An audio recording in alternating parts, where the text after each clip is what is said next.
Episode 103, The Real Deal with Courtney Harden.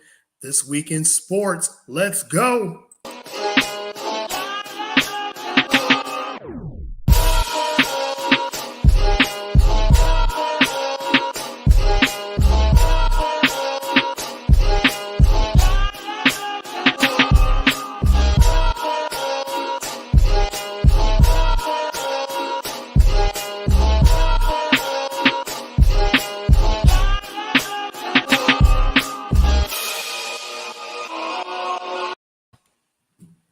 Welcome to another episode of The Real Deal.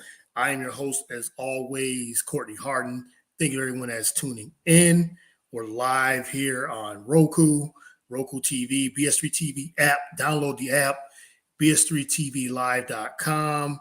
Also, check me out I'm on Instagram Live today. What up, Instagram over here as well, live on Facebook and Twitter, YouTube. So just live everywhere on all social media platforms. You can follow the show, as always, at Get the Real Deal on Twitter, at Courtney110979 on Facebook, or on Twitter as well, at Courtney110979 on Twitter, Courtney Harden on Facebook, CJ Harden _79 on Instagram.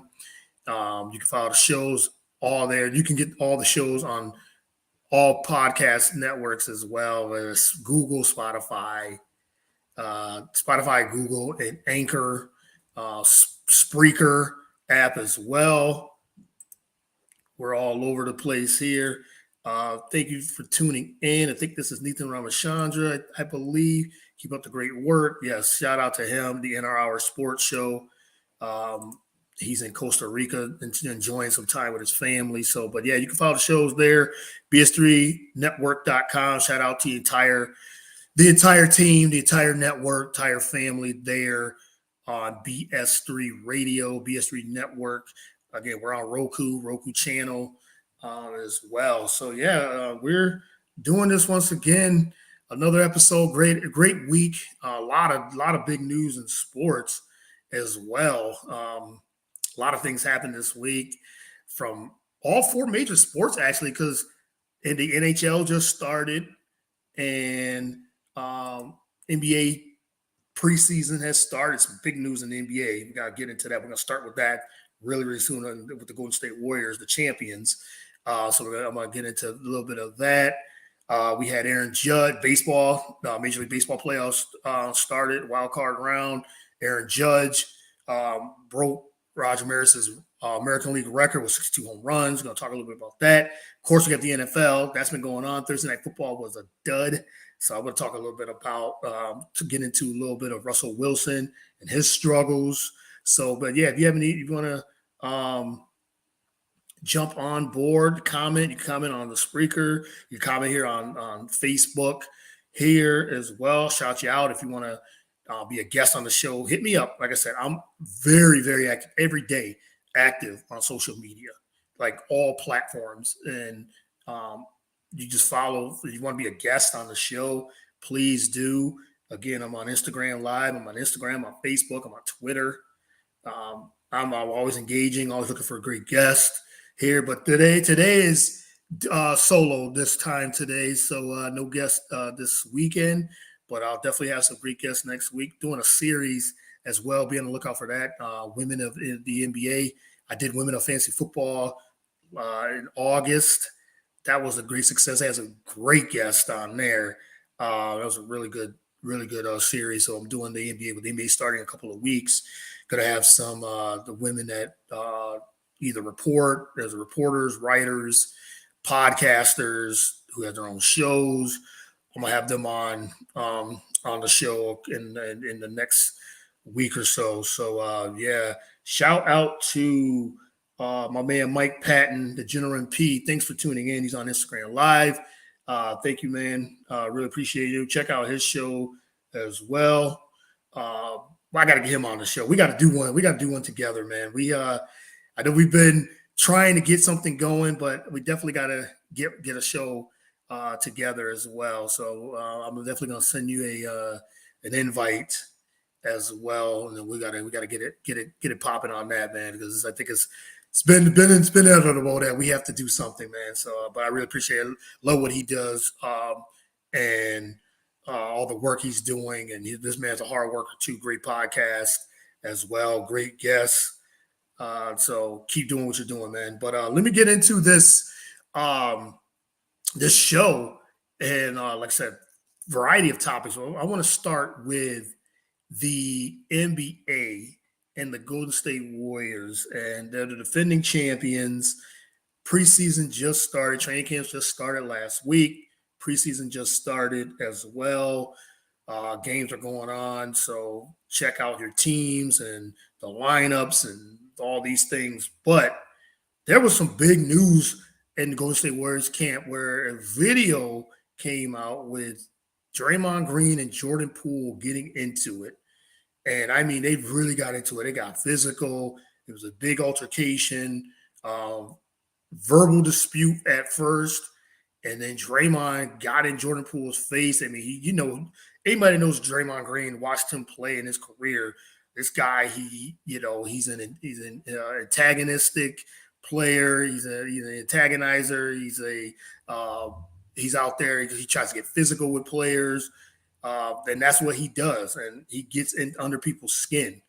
And but to go after your own teammate and Jordan Poole. So story is, I guess they've been going at it with each other over probably since last season, but this off season especially, and this, I should say, in this training camp, and Poole is yapping and going right at Draymond. Draymond, you know him, he doesn't back down and he does it, but he punched Jordan Poole, punched his own teammate.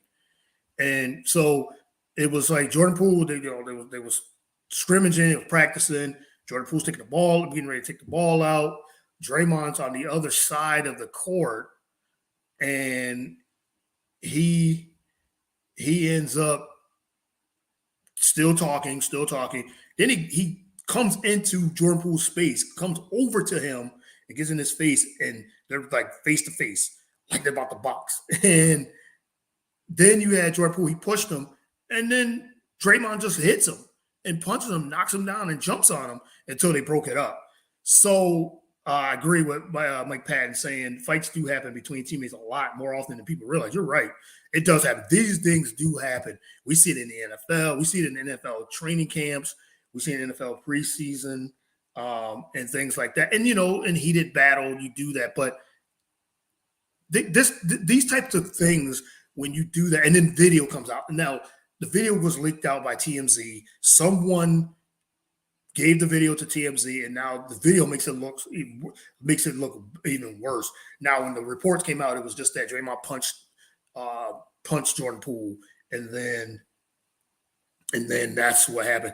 He apologized. Draymond, he apologized to his teammates. But this is a team that's trying to win a championship. We're trying to win another championship. This is a team that's got the veterans and Steph, Clay, and Draymond, and they're trying to set an example for the young guys like a Jordan Poole, like Kuminga, and like Moody, so like James Wiseman. So, and Draymond supposed to try to set an example of being one of the leaders, veteran leaders of this. Now, there was reports that Jordan Poole, now that he's up for a contract next year, a lot of these guys are for kind of him, Wiggins, Draymond, up for new contracts. And they're saying that his attitude has changed since he won the championship. And this happens too.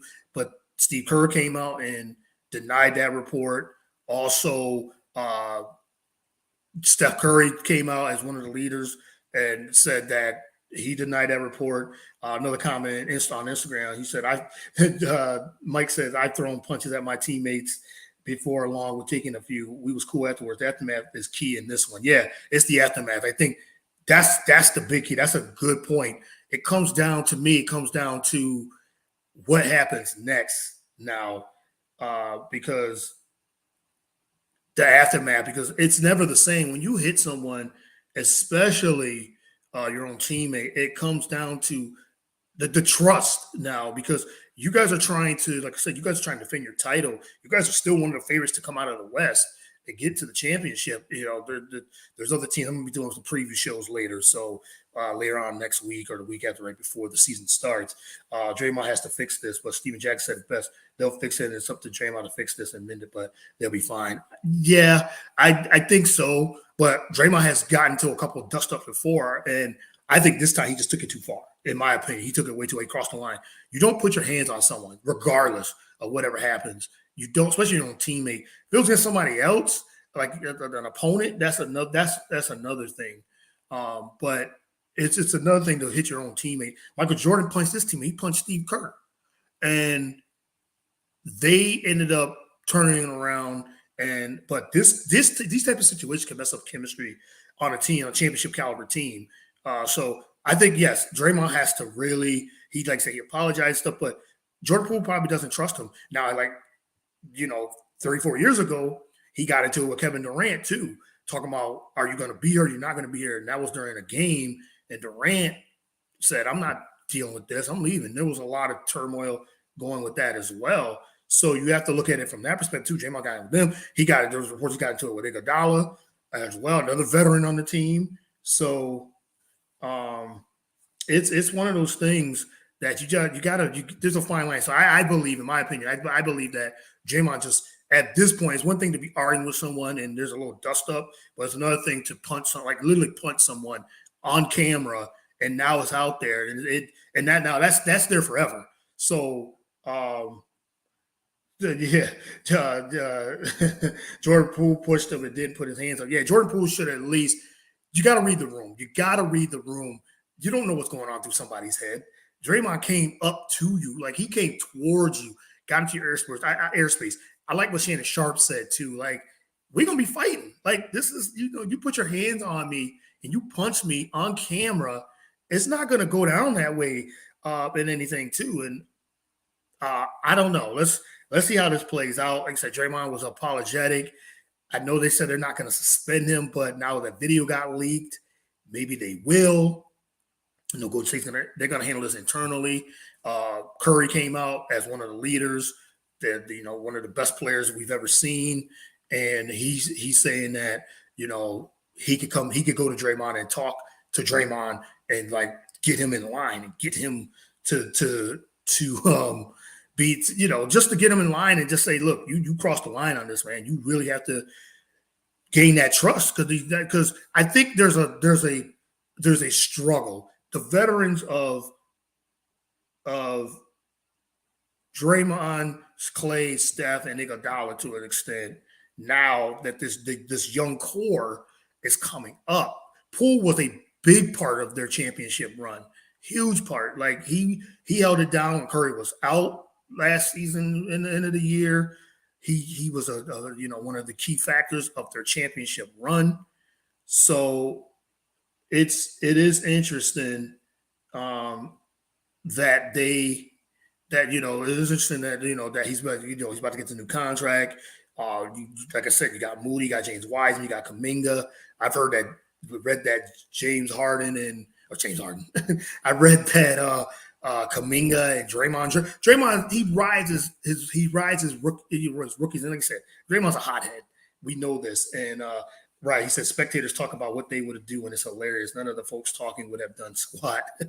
You're right, and that is interesting. So, this was big, and like I said, the video makes it look. It just made it worse. And now the Warriors, they're wondering who leaked the video to TMZ. Like, this video got leaked yesterday, and then we've seen it. And like I said, it just makes Draymond look even more bad. It just makes him even worse. I'm surprised he has to come out with his podcast. I'm looking forward to see what he has to say on his podcast. Because Draymond's got a great podcast. He's really good. And, where he's going to probably state his feelings and see what happened and all those things too. So it's going to be interesting. I want to see how this how this now moves forward for the Warriors, and they got a great, like they said, real good leader in Steve Kerr as a coach. So Steve Kerr will right the ship. And I said, Curry now, who's more vocal as a leader, as one of the leaders of the team, what he says and and how he's putting this in the locker room, because before, you had others due to And yeah, Draymond didn't want. I'm just reading the comments on Instagram. He said Draymond didn't want to talk afterwards. I'm shocked, right? Yeah, it's like, come on. Like I said, he apologized to the team, apologized to Jordan Poole. I want to hear what Jordan Poole has to say. I want to hear what Draymond has to say. We might not get anything yet, but I just don't want this to be another KD situation where Draymond and him got into it. No physical things, but they, arguing. And KD was like, "I'm out. I don't want to deal with this." And Draymond got to be careful too, and we got to put that as a point. I think Draymond has to be really careful because how much is the team gonna take from him on all the things? He's got into it with Steve Kerr, and like I said, he's not the first. He's not going to be the last to get into it with opponents, teammates. But again, he swung at him. He swung at him. Poole might, and the young guys might look at him like, we don't trust this guy. Even though he is their emotional leader, he's their physical threat, and what he brings to the table. Now, I think the Warriors are going to make a choice. I really do. Draymond's a free agent, after the season 2, Wiggins, Draymond, Poole, they're all free agents after. Clay he's up for. I know he's got 2 years, but he can get a contract extension. The Warriors who they're going to keep, like. Are they going to keep Draymond now? Has this been the last straw for Draymond? That's the key. I think that is the point. And Draymond's declining as a player. He is declining as a player. Are they going to keep Poole over him? Or they say, you know what? We've had enough of your shenanigans, Draymond. Deuces. You've given us 4 championships, which has been great. You've been a key factor on this, but a key thing on this. But man, shout out to my man BS3 himself, Ben Sutter. Definitely check out all the things he's got going on. He's the founder and creator of BS3 Network. So he's got the show, the NFC Beast. So check that out. Thank you for tuning in. What's your opinion been on that, on this Warriors and this Draymond and Jordan Poole? Love to hear your opinion.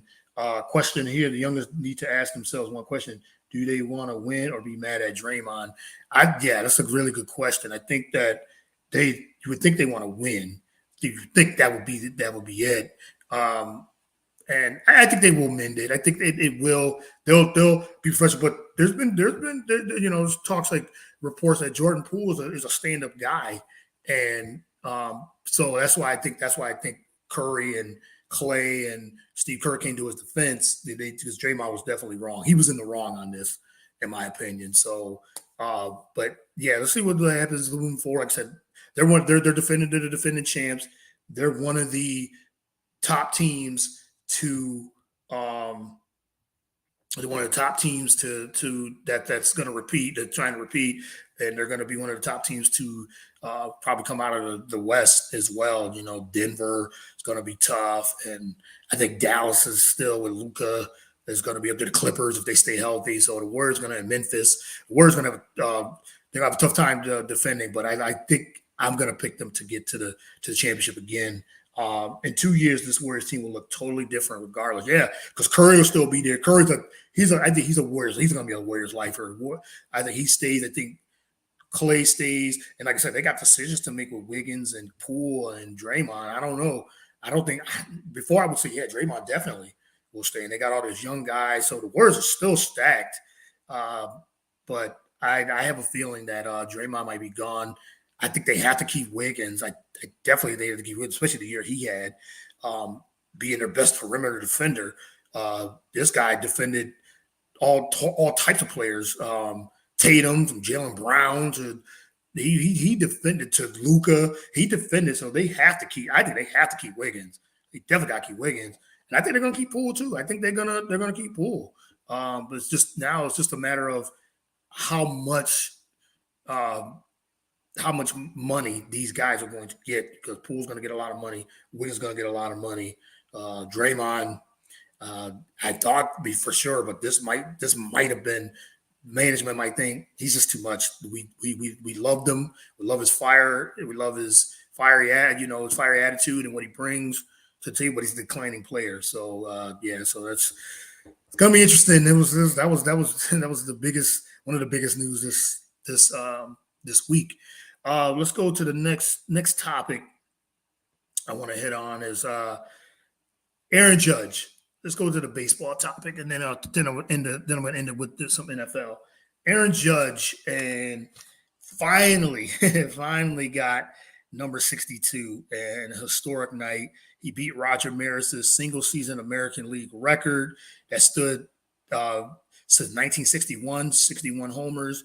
Aaron Judge now 62. Now, there's debate that Barry Bonds, who holds the record 73, and a steroid error,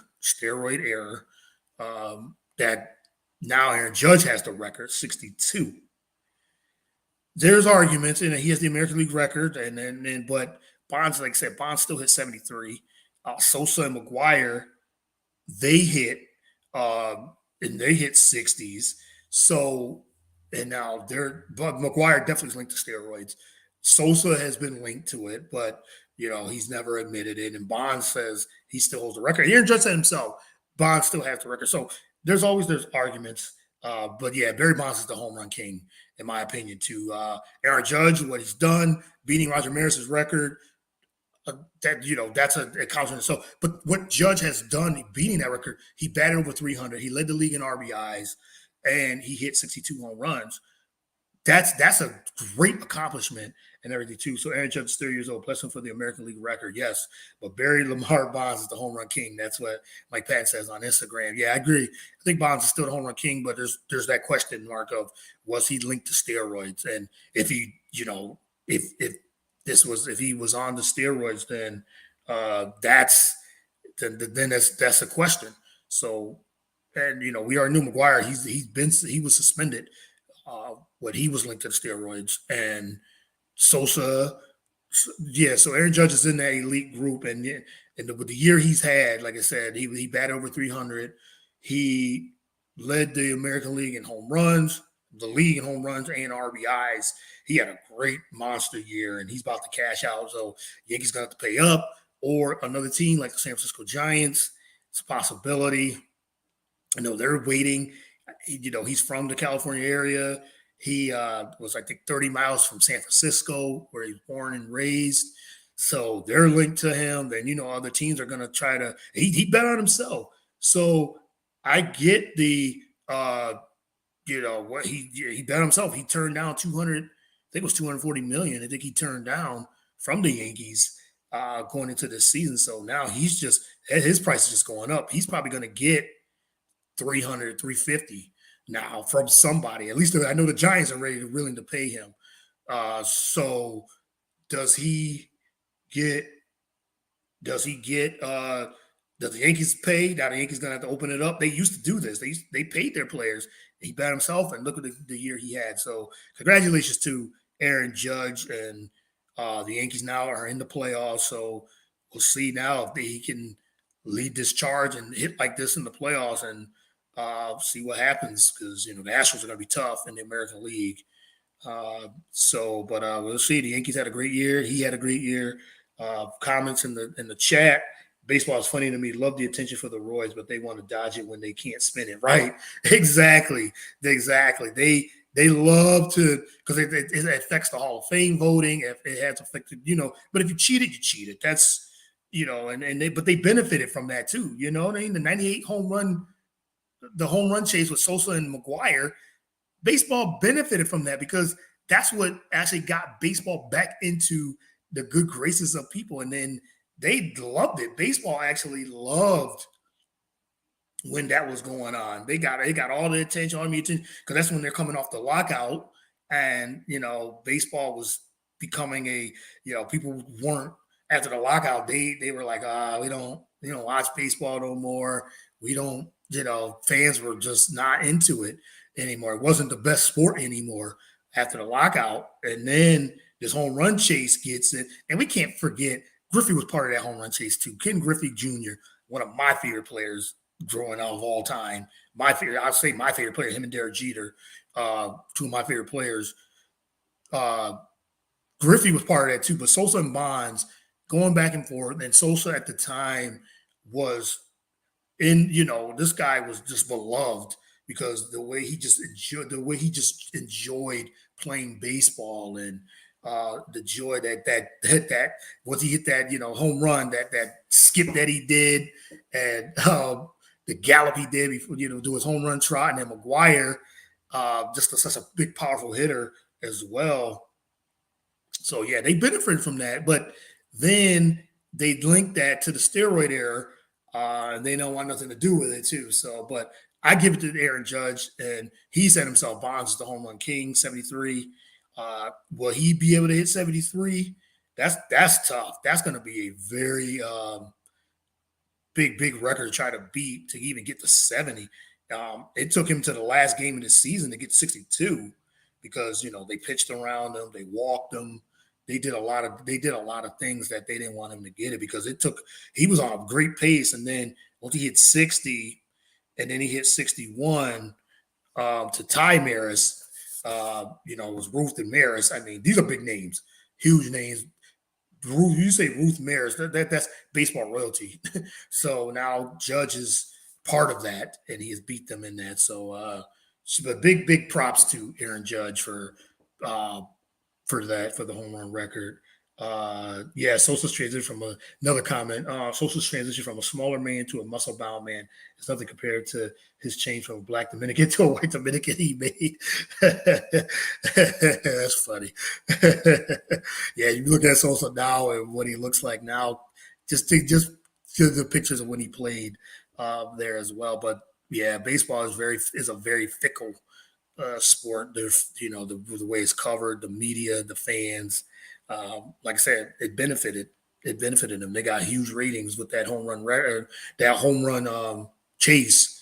And when he broke the record too, getting that 73, that was another one that they benefited from it too. So they enjoyed the media coverage and baseball loved it. The commissioner loved it because all eyes were on baseball. So I hope Aaron Judge, he's going to get paid MVP. He's going to be the American League MVP by far, I believe. It's between him and Ohtani, but I think what he did this season, Ohtani pitching and hitting, is tremendous. And any other year he would be the MVP. But I think Aaron Judge, like I said, the batting average, the RBIs, leading the league in home runs, gets him the MVP. So, all right. Well, the last one, of course, I got to talk a little football, a little NFL before I go. Mike Patton, I know if you're still in the chat, man. What do you think of Russell Wilson? Man, is he struggling or what? Man, I mean, this guy is not. This is not what Denver expected. This is not what the Denver Broncos expected when they picked up Russell Wilson in a trade, and they were not expecting this type of a struggle at all. Now, just on this past Thursday, against it was the Colts and Broncos, and the game finished at a 12-9, no touchdowns. Yeah, Matt Ryan versus Russell Wilson, two quarterbacks that are struggling really bad, and their teams are struggling really bad. And so, yeah, he's actually chatted about this with Colorado's Justin Adams. Yeah, check out the show. Check out Mike Patton's show, man, definitely. And it was the Russ.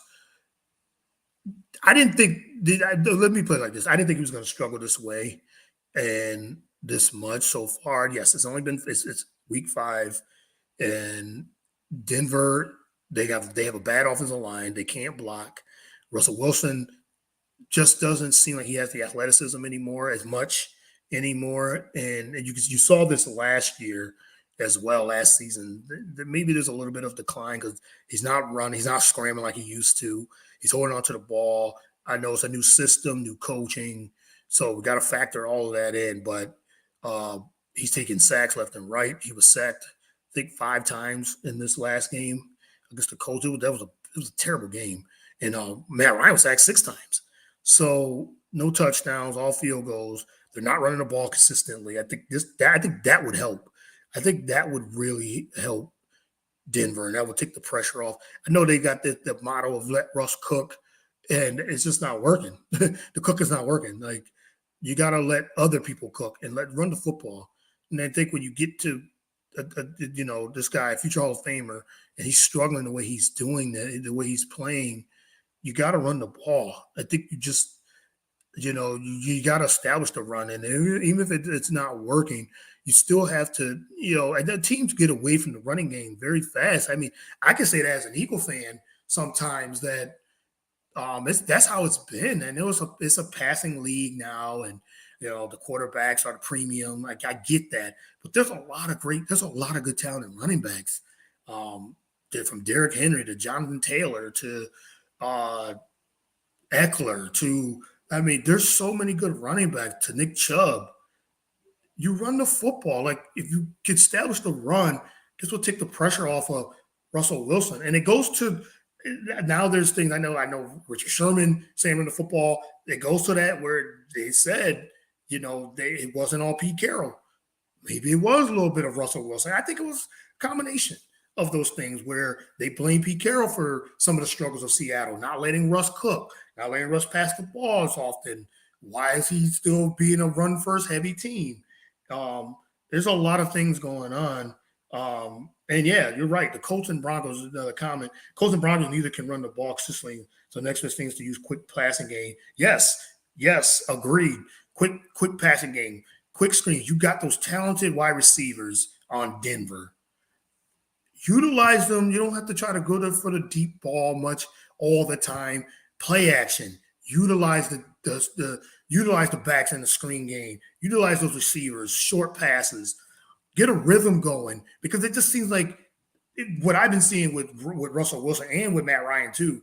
But with Wilson, more likely, he doesn't trust the offensive line. He didn't trust the offensive line in Seattle either. He's not trusting the offensive line. They're not. They can't block, and they can't run the football consistently.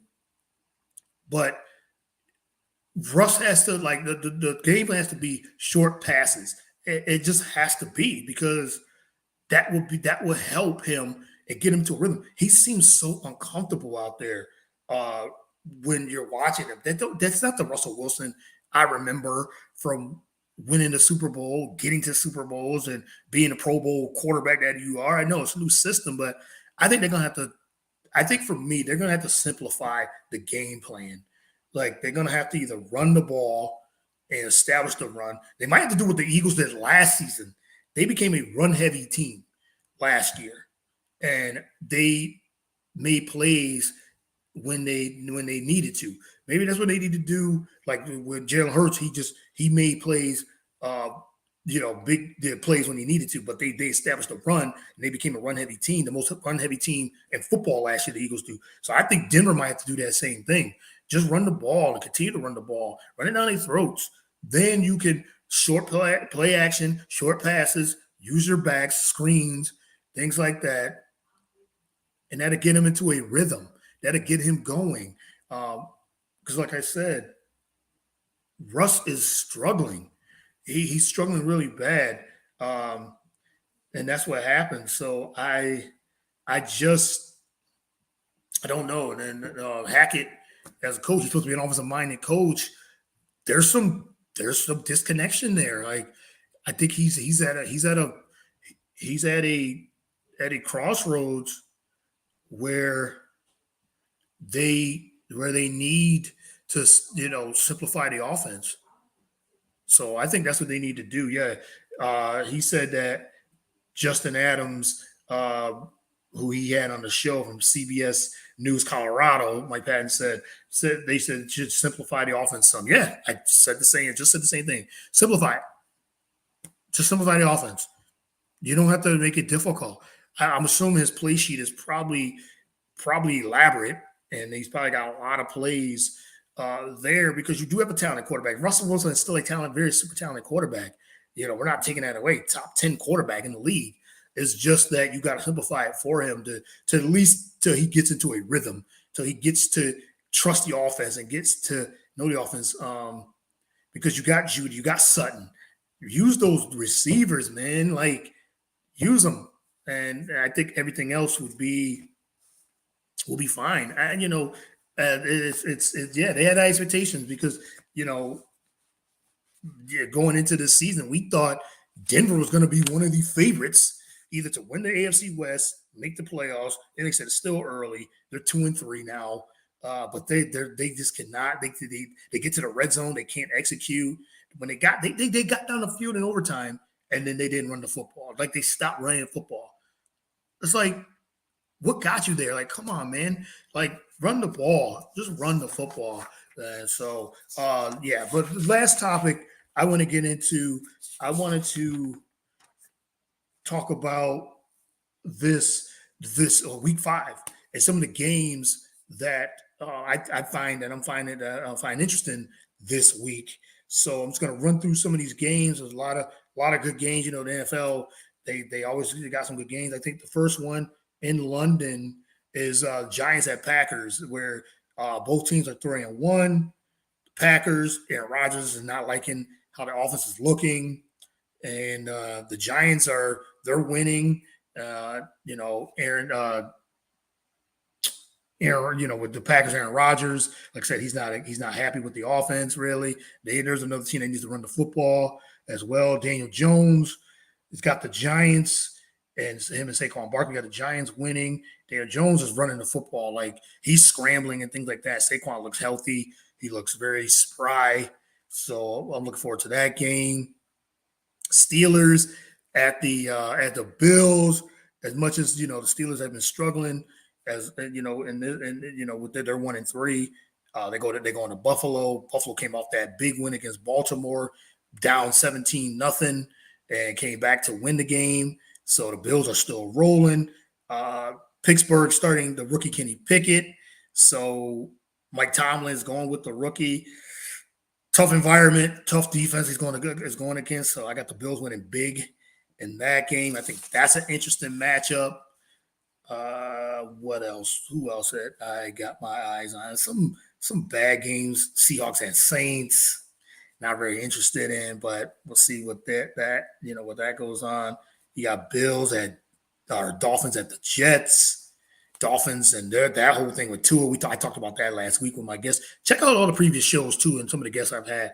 I had Gabby Hurlbutt on last week, and from Boston Ballin'. Shout out to her, and check out her podcast as well. She was on the podcast last week. We talked about the whole Tua situation and getting a concussion and then playing there, and now he's out. He's getting called, second opinions about his concussion and things like that. So, but Dolphins are, they got Teddy Bridgewater, Teddy Two Gloves. Bridgewater is back in the mix. So let's see what that game looks like. What else? Oh, Eagles, of course. Everybody knows me. I'm an Eagles fan. They play the Cardinals. They're on the road. Eagles are the only undefeated team, so got to brag about that a little bit. Philly 4-0. The way they're playing, they're finding ways to win in all types of different ways. They can blow teams out. They could go down like they did against Jacksonville last week and came through, won that game. So you got that. Eagles at Cardinals. I still think the Eagles take care of business there on the road. Cowboys, surprisingly 3-1. The Cooper Rush, 3-0 record with the Dallas Cowboys. I know they want Dak Prescott back. And, I mean, why rush them? If they're winning because of their defense, I mean, Dallas' defense is playing well. Hard to admit, but they are. Cooper Rush is limiting his mistakes. He has no picks this season. He has 4 touchdowns. He's utilizing his weapons. They got the run game going. CeeDee Lamb is getting a lot of targets as well. Michael Gallup just came back. So, they play the Rams, who are struggling. Matt Stafford is really struggling and not having a consistent second receiver. He's just looking for Cooper Rush. He's just it's Cooper Rush. Some Tyler Higbee, but they gotta get that balance back. So, I think that that's gonna be an interesting game. Dallas goes into LA. LA might be because they're upset the way they got dominated by the 49ers last week. Looking to see what they look like as well. You got the Bengals, who are 2-2, who's starting to turn it around a little bit. Going to Baltimore, who have blown a couple of big leads there. So a divisional matchup there. Look forward to that. There are some good games this week. The Monday night, and that's the Sunday night game. Bengals at Ravens. Then you got the Raiders at the Chiefs. AFC West matchup where the Raiders are 1-3.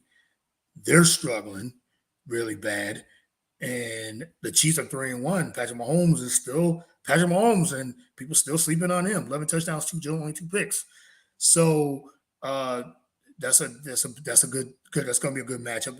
Bad as the Raiders have been, still always a interesting matchup. The Chiefs seem like they're rolling. They had that small hiccup against the Colts, so there's only loss. So, but but those are the matchups, and that's the week 5 matchup. So, but that is a wrap for the show. I want to thank everyone that tuned in. Thank everyone for the comments as well on Facebook, on Instagram. Thank you for the comments. Thanks, Mike Patton, for jumping on board on the show, man. Like I said, we're gonna get something going. We have to. Gotta talk to you. So check out his show. Check out all the shows that podcast. There's so many good ones as well. But I want to thank everyone that tuned in on this, just that supports, likes, shares. I can't thank you enough. Episode 103, and more great guests, more great shows upcoming. Like I said, I got the women of the NBA.